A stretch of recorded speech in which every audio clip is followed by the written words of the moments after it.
1절에서 15절 말씀.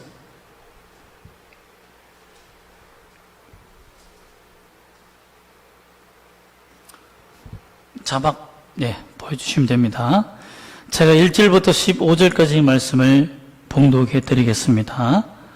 아담이 그의 아내 하와와 동침하매 하와가 임신하여 가인을 낳고 이르되 내가 여호와로 말미암아 득남하였다 하니라. 그가 또 가인의 아우 아벨을 낳았는데 아벨은 양치는 자였고 가인은 농사하는 자였더라.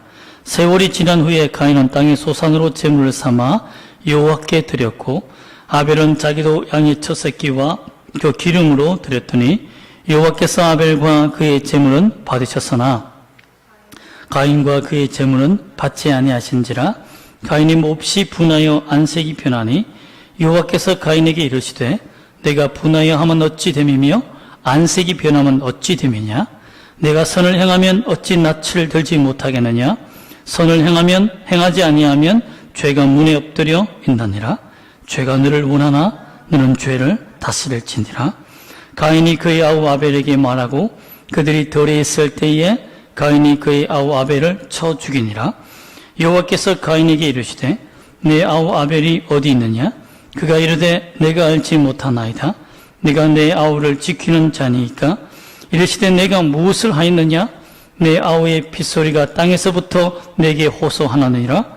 땅이 그 입을 벌려 내 손으로부터 내 아우의 피를 받았은즉 내가 땅에서 저주를 받으리니 내가 밭을 갈아도 땅이 다시는 그 효력을 내지 아니할 것이요 효력을 내게 주지 아니할 것이요 너는 땅에서 피하며 유리하는 자가 되리라. 가인이 여호와께 아뢰되 내 죄벌이 지기가 너무 무거우니이다. 주께서 오늘 이 지민에서 나를 쫓아내시온즉 내가 주의 낯을 배우지 못하리니 내가 땅에서 피하며 유리하는 자가 될지라. 무릇 나를 만나는 자마다 나를 죽이겠나이다. 여호와께서 그에게 이르시되 그렇지 아니하다.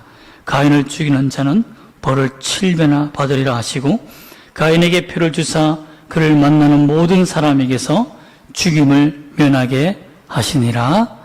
아멘. 오늘도 주 예수 그리스도의 은혜가 말씀을 듣는 여러분과 또 온라인 성도 여러분에게 함께 하시기를 주 예수 이름으로 축복합니다. 아멘. 참 오늘은 참 안타까운 소식부터 시작하려고 합니다. 영국의 제약회사 아스트라제네카와 또 그리고 옥스퍼드 대학이 코로나19 바이러스에 대한 백신을 아주 성공적으로 이제 만들 그 찰나에 있었습니다. 그래서 영국에서도 긴급하게 승인을 해서 이 백신을 공급하려고 했는데요. 이 백신에 치명적인 오류가 발생한 겁니다. 다 됐는데 거의 90% 이상은 다 만들어졌는데 횡단성 척수염이라는 이 후유증이 생기는 전신마비나 또는 잘못하면 다른 후유증으로 말미암아 합병증으로 말미암아 사망에 이를 수 있는 그런 병이 생긴 거예요. 그러니까 긴급 중단되어서 다른 백신들 후보자들을 기다릴 수밖에 없는 안타까움이 생겼는데요. 제가 참 안타까웠습니다. 인간이 그렇게 노력하고 수많은 석학들과 정말 똑똑하다는 천재들만 모이는 곳 아닙니까? 그곳에서도 실패했다. 참 안타까움을 느꼈어요. 저도 이 소식을 듣고는 하나님께 기도하게 됐습니다. 하물며 영국 사람들이겠습니까? 영국 사람들은 이 소식을 듣고 오히려 종교에 귀의하는 사람들이 많았고 하나님께 나아가는 사람들이 더 많아졌다고 합니다. 이 질병 때문에 우리가 비대면으로 예배드리지만 대면으로 하나님 앞에 예배드리는 방법에 대해서 우리가 오늘 한번 생각해 봤으면 좋겠습니다. 하나님을 어떻게 예배해야 되는가? 하나님을 어떻게 경배해야 되는가? 그 사건의 첫 주제가 뭐냐면 바로 가인이 아벨을 쳐 죽였다는 사건입니다. 가인이 왜 아벨을 죽였을까요? 그 이유는 무엇일까요? 우리가 그 이유에 대해서 살펴보고 또 하나님이 왜 이 가인에 대해서 어떻게 처벌하셨고 또 가인에 대한 처벌이 또 우리가 생각과는 좀 다르게 나타납니다. 하나님이 어떻게 가인에게 나타나시는지에 대해서 우리가 살펴보기를 원합니다. 가인이라는 이름은 4장 1절 말씀 보면 그 가인의 이름의 기원이 나타나는데요. 아담이 그의 아내 하와와 동침하매라고 되어 있습니다. 동침하다는 이 말은 그냥 자다라는 말이 아니에요. 연합하다는 말이에요. 연합하다. 즉 하나가 되다, 한 몸이 된다는 거예요. 참 이 일을 보면 굉장히 중요한 것이 뭐냐면 아담으로 말미암아 타락함으로 말미암아서 아내와 분리가 되지 않습니까? 하나님과 분리될 뿐만 아니라 또 여자와도 변명하며 그 죄를 지을 수 있는 원인 제공을 했기 때문에 아담이 하와를 보기 싫어했을 거라고요. 그런데 시간이 지나서 또 하나님의 주 예수 그리스도의 모형인 가죽옷을 통해서 그들이 화목되게 되죠. 그로 말미암아 연합했다는 거예요. 이렇게 연합함으로 말미암아서 누구를 얻습니까? 가인을 얻는데 이 상황을 득담하였다. 즉 내가 남자아이를 낳았다. 사람을 낳았다. 라고 이렇게 표현하고 있는 겁니다. 이름으로 말미암아 가인의 이름은 소유다, 얻음이다, 회복이라는 뜻이 있는 거예요. 얼마나 기뻤다는 거예요. 여러분, 우리가 부모들이 참 결혼하여서 첫 아이를 낳았을 때 물론 고통스럽지만 또 키워야 할 막막한 상황은 있지만 그래도 낳고 났을 때 죽음을 통과한 그 아이의 탄생 속에 정말 죽음과 맞먹는 고통 속에서 태어난 아이의 그 모습 속에 기쁨을 회복하지 않습니까? 이렇게 아담과 하와가 기쁨을 얻어서 이름을 지은 이름이 뭐냐? 가인, 소유했다, 다시 얻었다, 다시 회복했다라는 그런 간증 같은 말을 한 거예요. 그런데 그 다음 이름부터 좀 특이합니다. 동생 이름부터 좀 이상한 일이 생깁니다. 그가 또 2절 말씀 보면 가인의 아우 아벨을 낳았는데 라고 되어 있는데 아벨의 이름은 뭐냐면 허무하다, 공허하다는 겁니다. 이상하지 않습니까? 부모가 자식을 낳자마자 둘째는 귀엽다, 예쁘다 뭐 이렇게 표현해야 되는데 허무하다, 공허하다 이렇게 표현한 이유가 뭘까요? 이것은 가인의 인생을 아버지 아담과 하와가 보고 그 아들, 두 번째 아들 아벨에게 표현했다는 것을 알 수 있습니다. 즉 가인의 인생이 어떠했는지에 대해서 아벨의 이름에 드러나고 있는 거예요. 가인을 낳고 너무 기뻐했지만 그가 자라나면서부터 그의 성격이나 그의 행동이 하나님을 거스리고 부모를 거스리며 그의 인생이 다른 삶을 사는 거예요. 믿음과 다른 삶을 사는 거예요. 이에 어머니가 아버지가 보면서 인간은 어쩔 수가 없구나, 정말 인간은 어쩔 수 없는 존재라는 것을 깨닫고 그것을 둘째 아들 아벨에게 이름을 지어준 거예요. 허무하다, 인생은 참 허무한 거구나. 부모가 여름의 이름을 허무다, 공허다 이렇게 지으면 여러분 화가 나겠죠. 그러나 그만큼 가인이 준 상처가 부모에게 깊었다는 겁니다. 너무 깊었다는 거예요. 너무 아픈 그런 삶이었다는 거예요. 이 성장 과정에 가인은 농사를 지었습니다. 또 아벨은 양을 치는 자였다라고 성경이 표현하고 있습니다. 그런데 여기서 문제가 발생하는 원인은 뭐냐면 하나님 앞에 예배 드리는 과정에서 일어나요. 가인은 땅의 소산으로 3절 말씀 보면 땅의 소산으로 제물을 삼아서 하나님께 예배를 드렸고 또 아벨은 양의 첫 새끼와 그 기름으로 예배를 드렸다고 되어 있습니다. 그런데 결과는 어떻게 됐죠? 아벨 것만 받아들이게 된 거죠. 형 것은 받아들이지 않았어요. 그러면 형은 어떻게 생각할까요? 좀 억울한 면이 있습니다. 그게 뭐냐면 그 당시에는 농경사회였어요. 즉 농사 짓는 사람이 대장이었다는 거죠. 다 가정을 책임지고 먹이고 입히고 경제활동을 다 하는 거예요. 즉 동생 아벨 양치는 그 기업까지 책임져 주는 거예요. 동생이 모든 사업을 뒷받침해주고 양들이 먹어야 할 목초지와 또한 울타리와 집들 이 모든 것들을 다 책임져 줘야 되고 부모도 복양하며 섬겨야 되는 것이 가인이 할 일이었다는 거예요. 그렇기 때문에 가인은 자기의 돈으로 자기가 뼈 빠지게 수고하고 밤잠 자지 못하고 애써서 땀 흘리며 수고한 돈으로 동생과 엄마를 먹인 거예요. 오늘 말하면 현질도 해주고, 그죠? 게임 현질도 해주고 다 해줬는데 하나님께 예배하러 나갔는데 하나님이 그렇게 부모를 복양하고 동생을 섬겼던 가인의 재물은 받지 않고 누구의 재물만 받았다고요? 동생 아벨의 재물을 받았다는 거예요. 여기서 화가 난 거죠. 두 번째 이유는 뭡니까? 두 번째 이유는 부모도 자신을 향하여서 뭐라고 나중에 불렀습니까? 허무하다, 공허하다고 불렀지 않습니까?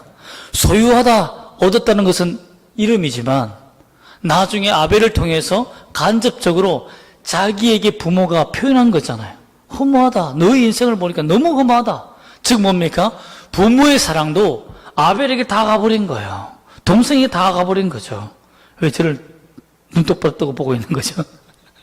제 아들이 눈을 똑바로 뜨고 보고 있는데 동생이 다 가버렸다고 생각하는지도 모르겠습니다. 부모가 자신을 향해서 보고 있는 시선이 좋지 않았던 거죠. 살아오면서. 또한 그런데 그런 분노도 있는데 섭섭함이 있는데 하나님마저 자기를 버리고 동생 아벨을 더 좋아한다. 편파적인 사랑에 참을 수 없는 거예요. 그 분노가 부모에게까지는 참았어요.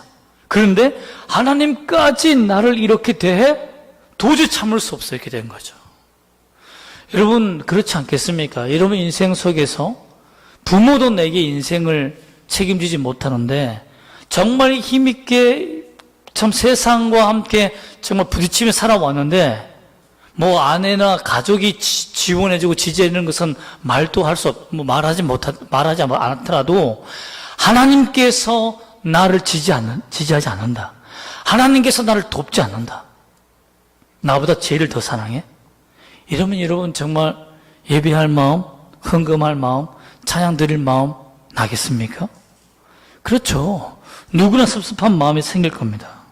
나는 하나님 앞에 비칠 거야 라는 생각이 분명히 들 겁니다. 그래서 5절 말씀 보면 가인의 모습이 변해 있는 것을 봅니다. 5절 말씀 보면 가인과 그의 재물은 받지 아니하신지라 가인이 몹시 분하여 안색이 변했다. 안색이 바뀌었다 라고 표현했습니다. 여기 보면 가인의 얼굴이 붉어지고 씩씩거리고 분노로 찬 눈에 그 살기가 가득 찼다라고 재해석할 수 있습니다. 참 부모님과 이 표현은 어떻게 보면 부모와 하나님에 대한 분노의 표출일 수 있습니다. 그런데 그 분노와 표출을 누구에게 풉니까? 사실 분노를 당하면, 분노가 생기면 분노를 준 당사자에게 푸는 것이 그 분노가 해소될 수 있는 가장 빠른 지름길 아닙니까? 그런데 그 분노를 누구에게 풉니까? 동생 아벨에게 풉니다. 만만한 사람이 푸는 거예요. 자기가 가장 만만하고 속일 수 있고 쉽게 자기의 화를 풀 수 있는 대상자를 찾는 거죠. 참 인간이 그런 것 같아요. 우리가 억울하고 분하고 화가 나면 우리 청소년들은 엄마에게 가장 분풀이 하죠. 엄마가 만만치 아니하면 만만한 아빠에게 풀죠. 그것도 안 되면 동생이 풀잖아요. 참 그런 모습들이 인간의 죄악된 본능의 모습인 것 같습니다. 그런데 하나님이 이 가인의 모습을 말리는 장면이 나옵니다. 여호와께서 가인에게 이르시되 내가 분하여 함은 어찌 됨이며 6절 말씀 안색이 변함은 어찌 됨이냐 하며 그에게 하나님이 경고의 말씀을 주셨습니다. 하나님도 그의 분노를 말리려고 했지만 가인이 그 분노를 하나님 말씀대로 사그러지게 만듭니까? 분노를 풀지 않습니다. 결국 저녁 성만 하나님과 부모님 사랑을 독차지하다니 정말 하나님의 사랑을 독차지할 수 있어? 나를 버릴 수 있어? 나는 그럼 아무것도 아니야? 하며 저녁성만 없었으면 라는 생각이 드는 거죠. 결국 어떻게 합니까? 행동으로 옮깁니다. 8절 말씀 보면 가인이 그의 아우 아벨에게 말하고 그들이 들에 있을 때에 가인이 그의 아우 아벨을 쳐 죽이니라. 이 말은 뭡니까? 덜에 있었다는 거죠. 덜에 있었다는 말은 뭡니까? 치밀하게 계획했다는 겁니다. 살기의 감정을, 분노의 감정을 감추고 아주 웃으면서, 해피하게 웃으면서 나와 함께 덜에 같이 갈까? 그동안 내가 형이 너무 농사일 하느라 바빠서 너를 챙기지 못했다. 너의 직장에도 한번 가보며 내가 어떻게 수고하고 했었는지 한번 가보면 좋겠다. 그럼 동생 어떻게 했어요? 와, 형, 웬일이야? 요즘 같은 동생들은 웬일이지 하고 의심하겠지만 동생 아벨은 참 그때는 살인이 없었으니까 첫 살인 아닙니까? 그러니 잘 몰랐던 동생은 형을 말을 믿고 오 대단한데 하며 형과 화해하기 위해서 그동안 나를 섭섭하게 했던 형과 화해하기 위해서 갔는데 아니라 다를까 몰래 했을 때 그가 정말 형을 위해서 해피하고 행복하게 했을 때 뒤에서 그를 쳐서 죽이는 일이 생겼다는 거죠.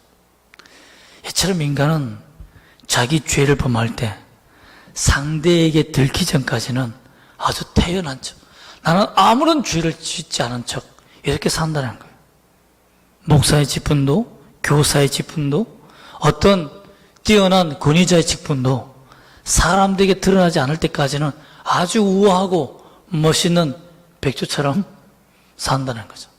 밑에는 열심히 죄를 짓지만 위에는 가장 우아한 모습으로 사는 것이 우리 모습이 아닐까 생각이 듭니다. 그렇다면 과연 무엇 때문에 이런 죄에 빠지고 하나님은 이 죄에 대해서 어떻게 다스렸을까요? 가인이 아벨을 죽이게 된 가장 큰 원인은 가인 자신보다 부모와 하나님이 아벨만 더 사랑한다는 무슨 의식이죠? 비교의식부터 시작되는 거죠. 참 불완전한 인간이다 보니까 아담도 하와도 편애적인 사랑을 할 수 있습니다. 하나님도 때로는 보면 제가 봐도 편파적인 사랑을 해요. 찬양 열심히 하고 믿음 생활 열심히 하는 사람 하나님 도와주세요. 사랑해 주십니다. 뚱하고 있는 사람 부모도 싫어해요. 그렇지 않습니까? 매일 못하면 뚱하고 이렇게 하고 있는데 뭐 좋겠습니까? 애교 많고 사랑한다는 말 잘하고 이렇게 하는 사람 좋아하는 거 10손가락 깨물어서 안 아픈 손가락 없지만 덜 아픈 손가락이 있다고 하잖아요. 덜 아픈 손가락은. 그런 거예요. 그런데 이런 편파적인 사랑을 한 것이 부모의 잘못입니까? 부모만의 잘못이에요? 아닙니다. 가인이 편파적인 사랑, 편파적인 하나님의 은혜를 받은 것은 자기 잘못도 분명히 있습니다. 그 증거가 무엇입니까? 3절 말씀에 나옵니다. 3절 말씀 한번 읽어볼까요? 시작. 세월이 지난 후에 가인은 땅의 소산으로 제물을 삼아 여호와께 드렸고, 여기에 세월, 지나다, 후에 이 세 단어가 다 다른 뜻이 있습니다. 우리는 세월이 지난 후 이러면 뭐 많은 시간이 흘렀다 이런 생각이 되잖아요. 근데 세월은 원어적으로 어떤 의미냐면 때가 되었다. 때가 찼다는 거예요. 때가.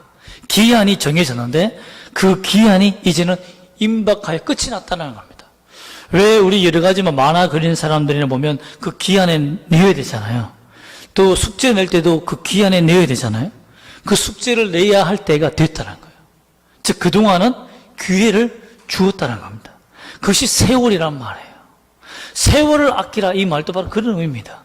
하나님이 주신 너의 기회, 하나님이 우리에게 공급해 주신 기회의 시간을 세월이라고 말하는 거예요. 성경에서는. 그런데 그것이 지나갔다 이 말은 뭐예요? 심판때가 왔다는 거죠. 심판때가 왔다는 거예요. 지나다는 말이 추수하다는 말, 추수하다.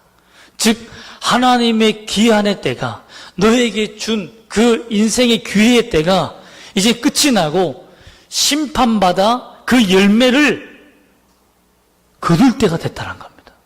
그 거두다라는 열매가 나오다는 말이 뭐냐면 후회라는 말, 후회. 세월이 지난 후에, 후회라는 말은 그 다음이 아니라 열매가 나오다는 말이에요. 즉 이것을 종합해 보면 뭡니까?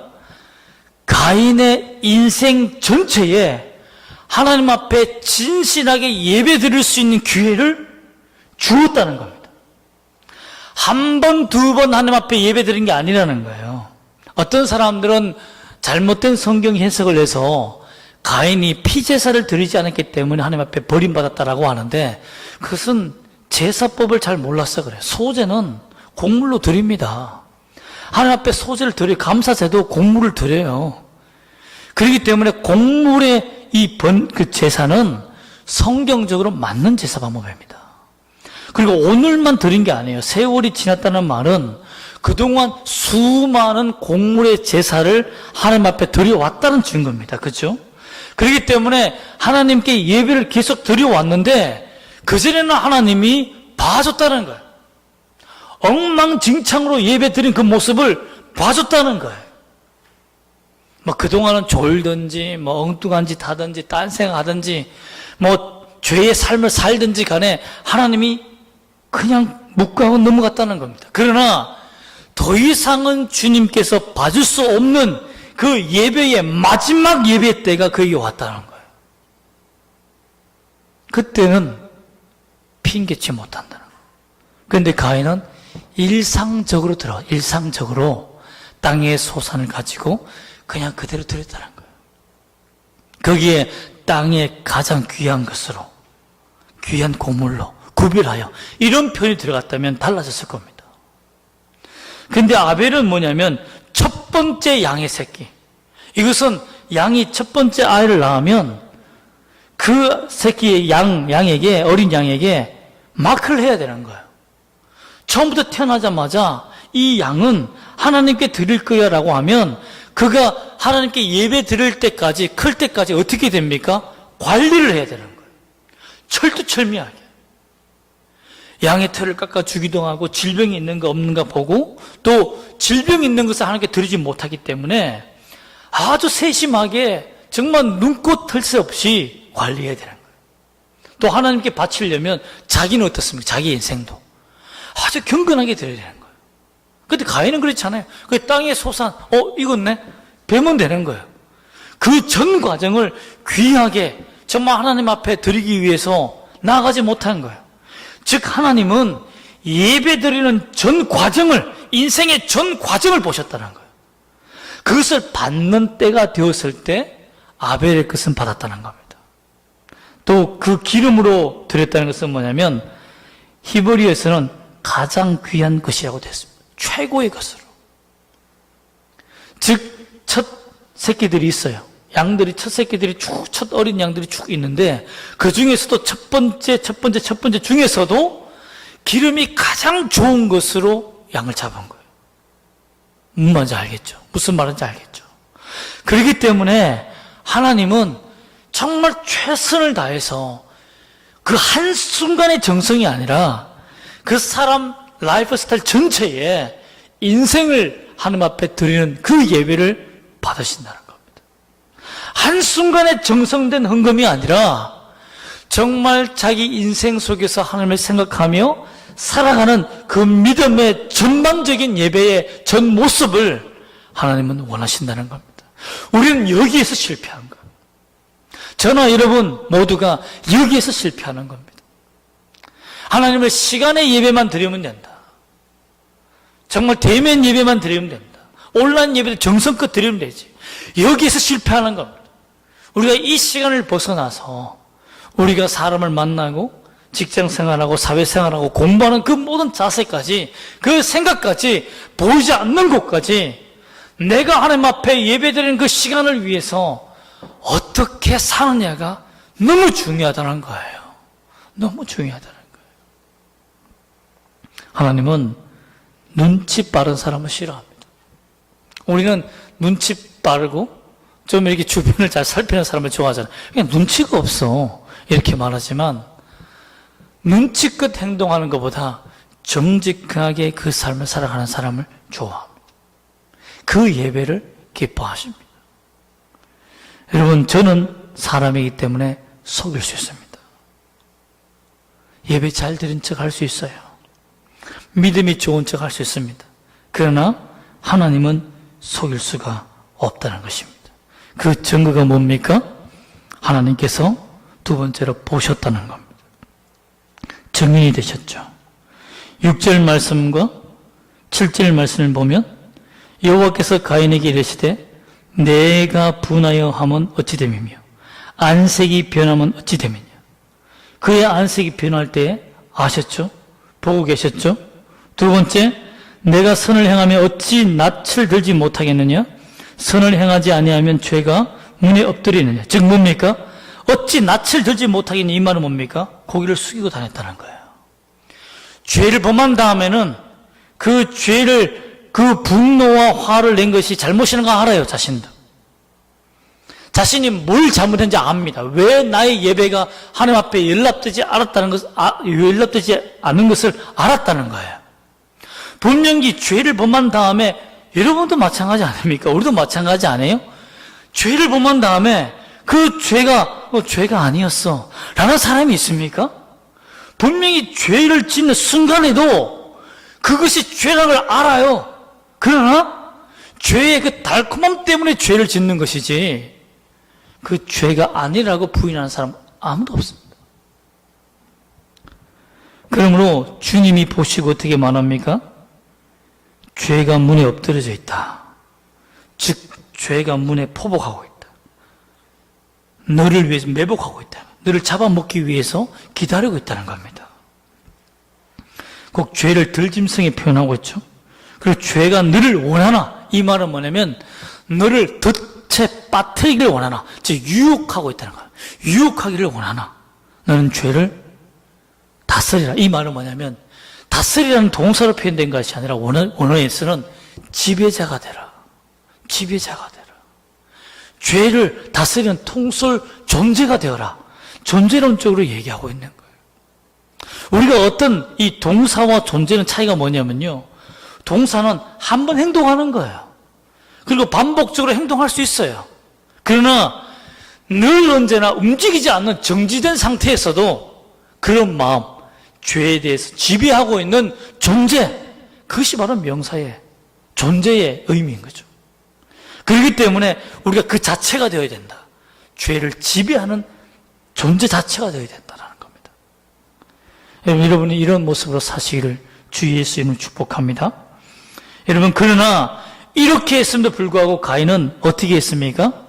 하나님의 경고도 무시하고 치밀하게 계획하여 죄를 범하고 맙니다. 그러나 두 번째로 하나님이 그에게 회개의 기회를 주시죠. 신문을 두 가지로 합니다. 첫 번째 신문은 무엇입니까? 하나님이 묻습니다. 9절 말씀 보면 여호와께서 가인에게 이르시되 내 아우 아벨이 어디 있느냐. 하나님이 정말 몰라서 묻는 겁니까? 가인에게, 아담에게도 아담아 내가 어디 있느냐 물었던 이유가 무엇입니까? 빨리 나와서 자복하라 이거죠. 좋은 말 할 때 빨리 부르라 이거 아닙니까? 그런데 가인의 입장은 뭐죠? 내가 동생을 지키는 자네이까. 이것은 어떤 죄를 범한 거죠? 하나님을 모욕한 거예요. 하나님의 전지하심, 모든 것을 알고 계시는 정말 창조자이신 창조주 하나님을 무시한 거죠. 그의 권능을 무시한 겁니다. 내가 하는 것 너 모르잖아 이거예요. 여러분, 이만큼 무서운 죄가 됐습니까? 여기 우리 자녀들도 있지만 엄마를 속일 수 있었습니까? 아니죠, 그죠? 속일 수 없어요. 어떤 죄를 범하는 그 타이밍에 문을 열 수 있겠습니까? 그 기적 같은 우연히, 그 로또 같은 일들을 고개를 끄덕이는 거 보니까 그렇습니다. 하물며 인간도 그런 초능력이 있는데, 초감각이 있는데 하나님께서 우리의 모습을 다 보고 계신데 모른다는 것이 말도 안 되죠. 우리가 범하는 죄, 선한 행동, 믿음의 모습, 마음, 감사의 태도 다 보고 계신다는 거예요. 그렇기 때문에 우리가 하나님 앞에 솔직하고 정직하게 나아가야 한다는 것입니다. 알지 못한다고 하니까 10절 말씀에 두 번째 기회를 줍니다. 내가 무엇을 하였느냐? 내가 무엇을 하였느냐? 분명히 그 행동에 대해서 잘못됐다는 것을 지적하고 있습니다. 그런데 침묵합니다. 내 아우의 핏소리가 땅에서부터 내게 호소하느니라. 하나님이 부드럽게 돌려서 얘기했어요. 돌려친 거죠. 이렇게 빨리 얘기하라고. 아우가 죽었다는 증거가 땅이 증언하고 있다. 그럼에도 계속 침묵합니다. 하나님이 그때 심판을 그대로 명해버립니다. 땅이 그 입을 벌려 내 손으로부터 내 아우의 피를 받았은즉 내가 땅에서 저주를 받을 것이다. 어떤 저주를 받게 됩니까? 밭을 갈아도 땅이 다시는 12절에 보면 그 효력을 내게 주지 않을 것이요. 원을 그대로 지격하면 땀을 흘리고 수고하고 노력하는데 열매가 생기지 않는다는 거예요. 즉 하나님 앞에 진실되게 예배하지 않고 하나님 앞에 회개하지 않고 살아가는 자들, 하나님이 심판하시는 자들의 모습이 뭐냐면 아무리 내 영역에서 노력하고 수고해도 그 결과가 내가 원하는 만큼 나오지 않는다는 거예요. 아무리 수고했는데 밤잠 자지 않고 노력했는데 그 결과는 0이라는 거예요. 오히려 재앙이라는 거죠. 여러분, 그러나 이 반대는 뭡니까? 하나님을 잘 섬기면, 하나님의 은혜로 살면 내가 노력한 것보다 하나님이 더 귀한 걸 주신다는 거예요. 여러분, 시대의 이 발견들, 전기의 발견들, 에디슨의 발견들, 물론 수백 번의, 정말 수천 번의 실패가 있었지만 한 번의 영감으로 말미암아 주신 하나님의 은혜가 있었다고 하지 않습니까? 이거로 되지 않을까? 떨어진 옷을 꿰매다가 이 실처럼 얇게 필라멘트를 만들면 되지 않을까? 라는 생각에 했다고 하잖아요. 여러분, 수많은 천재들이 시대마다 그 머리를 짜냈지만 백신 하나 만들지 못했던, 정말 아스피린 하나 만들지 못했던 시대가 있지 않습니까? 그러나 우연히 만들어진 것도 굉장히 많습니다. 방사선 치료도요, 우연히 발견된 거 아닙니까? 엑소선도 우연히 발견된 거고요. 인간이 노력하고 좋습니다. 그러나 그 노력의 산물보다도 하나님의 은혜가 여러분의 인생에 임해야 생각지 못했던 하나님의 기적의 선물이 우리에게 부어진다는 거예요. 하나님 없이 우리가 최선을 다하면 인간이 그 결과를 얻어먹을 수는 있을 겁니다. 그러나 하나님이 주시는 은혜는 없다는 거예요. 하나님이 주시는 은혜는 없다는 겁니다. 오히려 그에게 저주가 임한다는 거죠. 두 번째 그가 받은 벌은 뭡니까? 땅이 다시는 그 효력을 내게 주지 않을 것이요, 또 너는 땅에서 피하며 도망자가 된다. 농사 지으면서 땅을 지배한 자가 누굽니까? 가인입니다. 그런데 땅에게서부터 도망가야 되는, 그러한 피하며 유리하는 자, 정처 없는 것. 농사를 지으려면 땅에 집을 지어야 되잖아요. 그런데 그런 집을 지을 수 없는, 안식처가 없는 사람이 되었다는 거죠. 하나님의 회개의 기회를 잃어버린 자, 삶을 예배로 드리지 못하고 파멸에 있는 자는 반드시 하나님께서 버리신다는 것을 우리가 이해해야 합니다. 믿어야 합니다. 그러므로 여러분, 성도 여러분, 하나님의 은혜를 갈망하십시오. 그 은혜를 갈망하는 방법은 주님 앞에 진실하게 사는 삶입니다. 여러분, 참 가인의 인생을, 아벨의 믿음을 이렇게 히브리서 11장 4절에서는 얘기하고 있습니다. 한번 보여주실까요? 히브리서 11장 4절 한번 읽어보겠습니다. 믿음으로 아벨은 가인보다 더 나은 제사를 하나님께 드림으로 의로운 자랑하시는 증거를 얻었으니 하나님이 그 예물에 대하여 증언하심이라. 그가 죽었으나 그 믿음으로서 지금도 말하느니라. 즉 예배는 믿음의 열매라는 거예요. 내 인생이 한순간의 믿음의 열매가 아니라 전 인생을 얘기하는 겁니다. 히브리서는 그들의 믿음의 전 인생을 기록하고 있습니다. 그러므로 내 믿음의 인생 전체가 하나님 앞에서 증거가 되는 된다는 겁니다. 그게 기뻐하시는 예배라는 거예요. 그것이 예배의 믿음의 모습이라는 거죠. 하나님이 증언해 주신다는 겁니다. 즉 증인이 돼 주신다는 거죠. 하나님이 인정해 주신다는 거예요. 그런 믿음을 갖기를 소망합니다. 여러분, 참 안타까운 소식이 있었습니다. 어떤 체육 선생님이 참 요즘 온라인 수업 하잖아요. 줌으로 온라인 수업 하잖아요. 그런데 정말 보지 말아야 할 청소년 관람 불가 영상을 틀어놓고는 핸드폰 화면을 자기 쪽으로 틀어야 되는데 그 컴퓨터 화면으로 틀는 바람에 난리가 나버린 거죠. 방송이 돼버린 거죠. 참 우아하게 백주처럼 살았던 그의 인생, 남 몰래 죄를 범하며 살았던 인생이 들통이 나버린 거죠. 여러분, 이것이 우리의 경고하는, 하나님이 경고하는 모습이라 생각됩니다. 왜 이러한 소식들이 방송에 나올까요? 왜 이러한 죄악의 모습들이 들켰다는 모습들이 계속 나올까요? 언젠간 우리도 들킬 수 있다는 겁니다.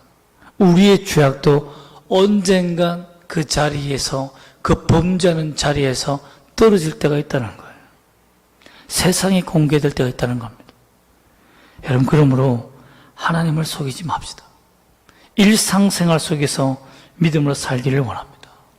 항상 하나님 앞에서 행동과 말을 하는 것처럼 삽시다. 가장 귀한 것을 드리려고 최선을 다하십시다. 하나님 말씀에 순종하고 회개의 기회를 얻는 대로 바로 회개하는 우리가 되기를 소망합니다. 이런 예배자의 삶, 이런 믿음의 삶을 사시는 여러분이 되시기를 주 예수 이름으로 축복합니다. 아멘. 기도하겠습니다. 하나님,